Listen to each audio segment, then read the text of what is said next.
Udaipur Lok Sabha seat पर चल रहे मतदान के दौरान शहर के शास्त्री सर्कल स्थित मतदान केंद्र पर वोट डालने के लिए प्रत्याशी ताराचंद मीणा केंद्र पर पहुंचे।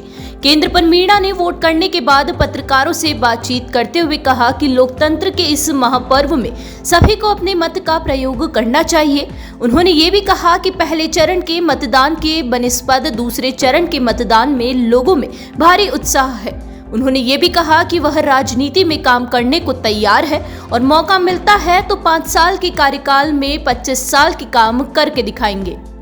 क्या लगता है इस बार वोटिंग परसेंटेज, जैसे विधानसभा में वोटिंग परसेंटेज कम हुआ था, यहाँ पर वोटिंग परसेंटेज का क्या रहेगा? लोकसभा के पहले जो चरण में चुनाव हुए हैं उसमें वोटिंग परसेंटेज कम रहा था, यहाँ पे आपको क्या लगता है कि जो आप लोगों के प्रचार रहे हैं उससे वोटिंग परसेंटेज बढ़ेगा, नया वोटर जो है वो ज़्यादा आगे आएगा या क्या रहेगा? देखिए, मैंने मेरी जो कैंपेन में मैंने मतदाताओं से अपील की कि अधिक से अधिक संख्या में वोटिंग करें। वोटिंग किसको करें वो अपनी अंतरात्मा के हिसाब से वोटिंग करें, लेकिन लोकतंत्र में मताधिकार है, एक ये बहुत बड़ा अधिकार है और पब्लिक को अपना व्यू दिखाने के लिए तो सफल लोकतंत्र के लिए ज़रूरी है कि अधिक से अधिक वोटिंग हो।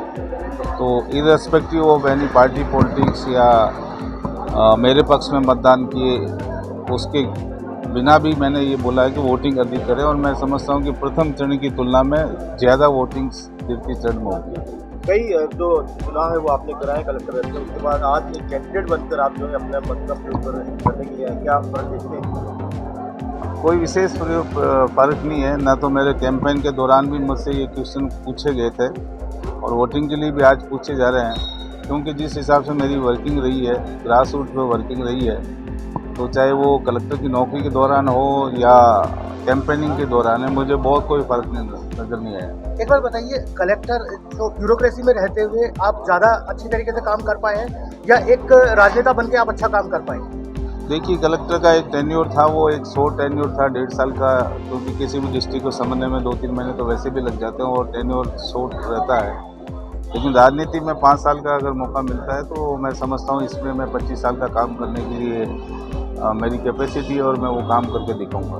प्रधानमंत्री नरेंद्र मोदी बोलते हैं 2047 विकसित भारत, आपको क्या लगता है? देखिए, वो तो 4 जून को पता चल जाएगा, क्योंकि इस बार देश में भारतीय जनता पार्टी की सरकार तो बनने वाली नहीं, इंडिया गठबंधन की सरकार बनने वाली है। पूरे देश का माहौल केंद्र सरकार के विपरीत है, तो वो 2047 को देख नहीं पाएंगे।